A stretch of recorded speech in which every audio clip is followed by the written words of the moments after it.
안녕하십니까. 2월 13일 김영윤 TV입니다. 한동훈 비대위가 제3지대 빅텐트에 대해서 한마디 했습니다. 일종의 영주권을 얻기 위한 위장 결혼과 비슷한 것 아닌가요? 정말 비유도 정말 탁월하다. 생각이 다르고 생각을 같이 모을 생각이 없지 않느냐. 일반적인 정당 형태는 아니라고 생각한다면서 그 아픈 부분을 제대로 꼬집었습니다. 아시죠?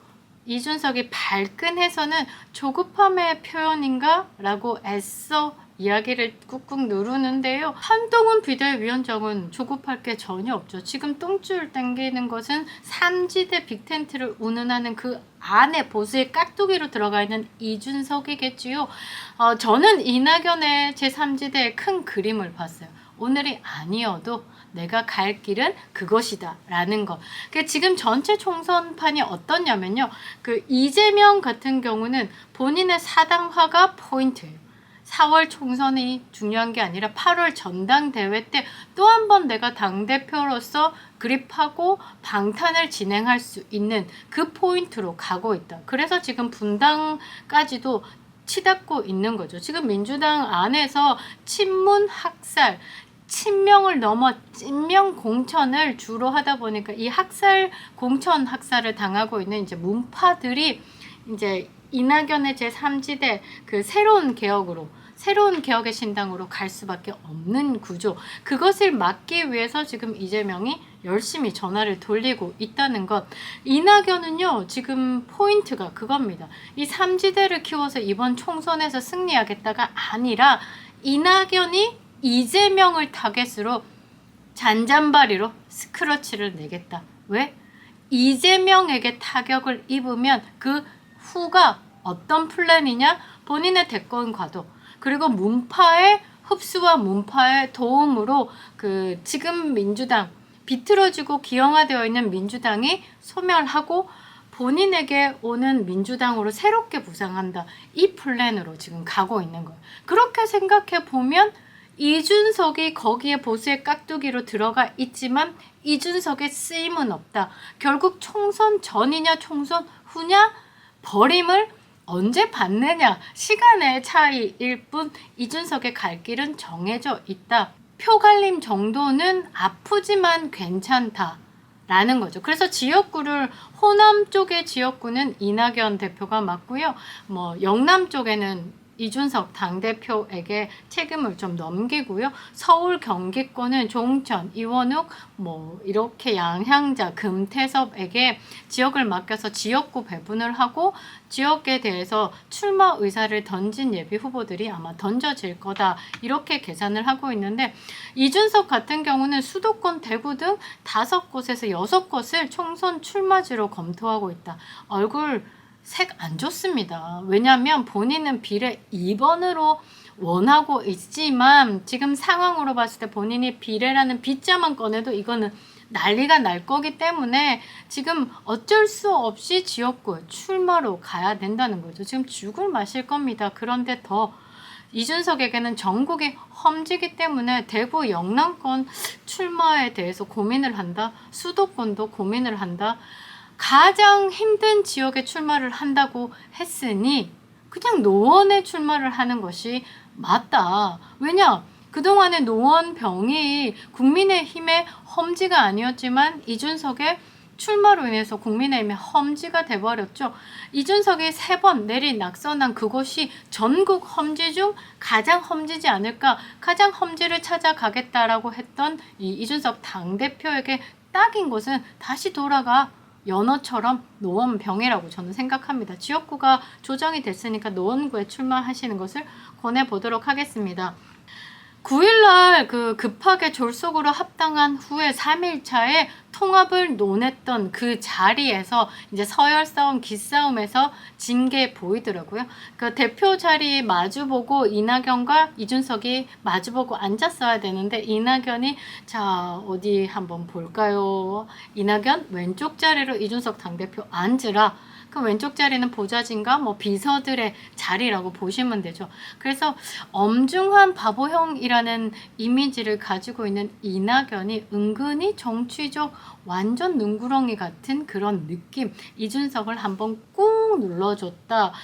이렇게 보면서 그 통합을 합당 후에 진행하면서 당연히 문제는 발생하고 있다. 보이지는 않지만 모두 평화로워 보이지만 그들 내면은 지금 터지기 일보 직전이다. 과연 총선까지 완주를 할 수 있을 것인가가 관전 포인트긴 한데요.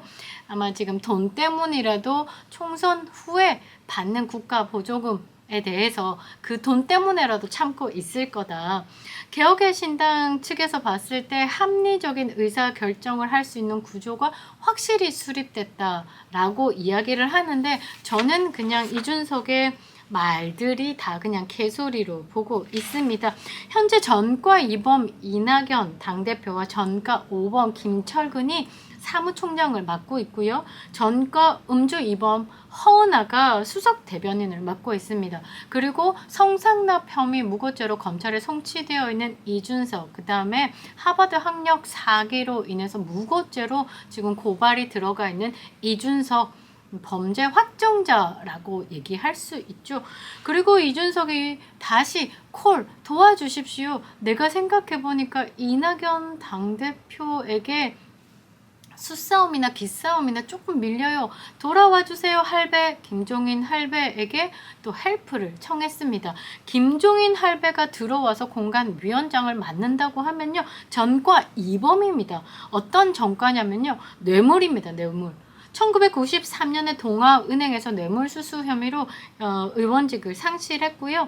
94년에 대법원에서 징역 2년 6개월 집행유예 4년을 선고받고 추징금 2억 1천만 원 때려 맞은 사람입니다. 이때 재밌는 게 홍준표 검사가 이 사건을 함께 했다는 것이죠.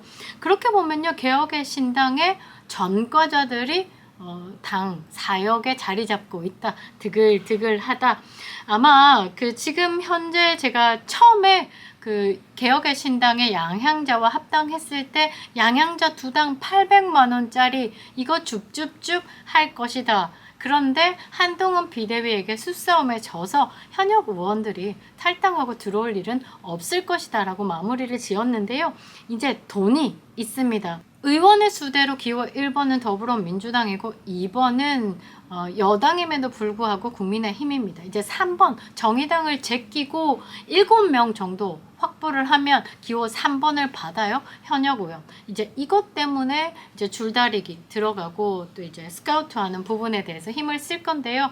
현재 황보승이 국민의힘에서 황보승이가 영입에 이제 카드로 조금 만지작 한다. 이낙연 측은 이원욱을 만났다. 정치개혁에 기여할 수 있으면 합류하겠다라는 의사를 밝혔다라고 얘기하는데 누가 이거를 깔끔하게 받아들이겠습니까? 의원수 늘리기 위해 두 당 얼마짜리로 계산을 하는 거죠.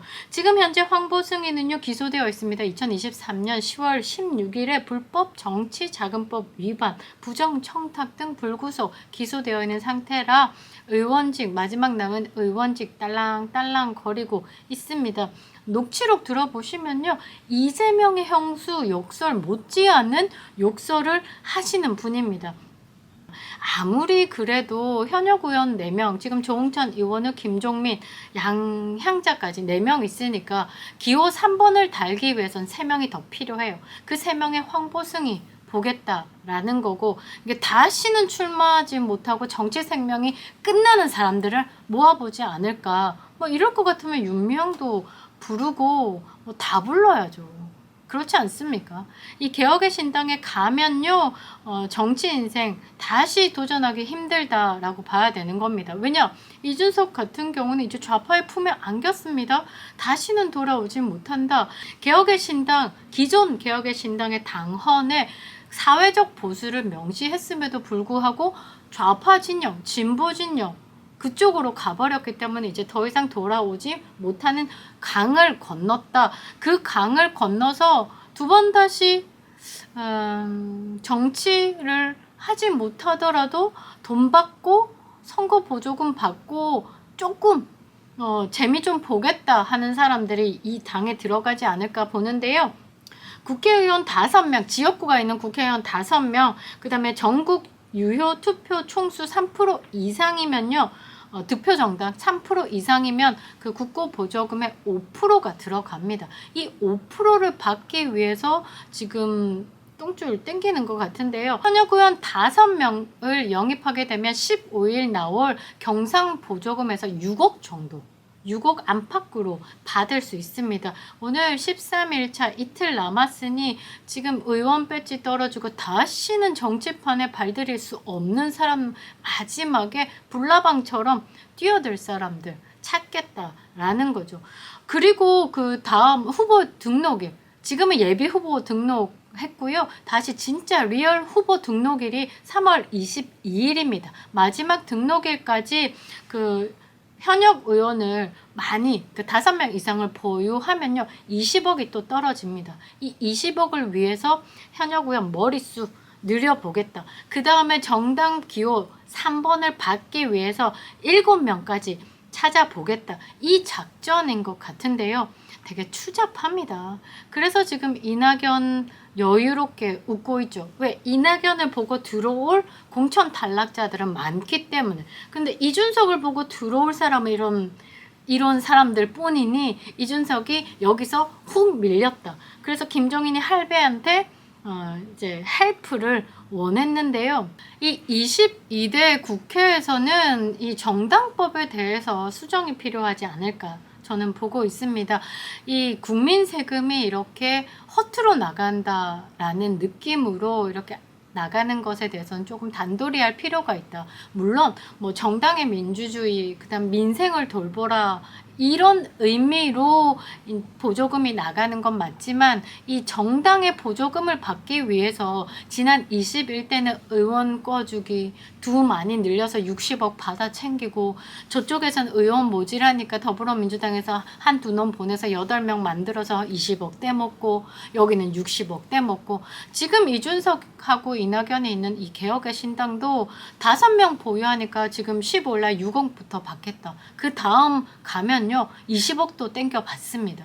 이게 국민 세금으로 합법적인 돈 장사, 세금으로 돈 장사하고 있는 거라고 밖에 판단되지 않는 거. 그래서 좀 분노하는데요. 22대 국회 제대로 선 다음에 이 정당법에 대한 수정이 반드시 필요해 보입니다. 한동훈 비대위의 말처럼 법카로 1,000만 원치 과일 사 먹은 게 사실인가요? 성상납 무고한 게 사실인가요?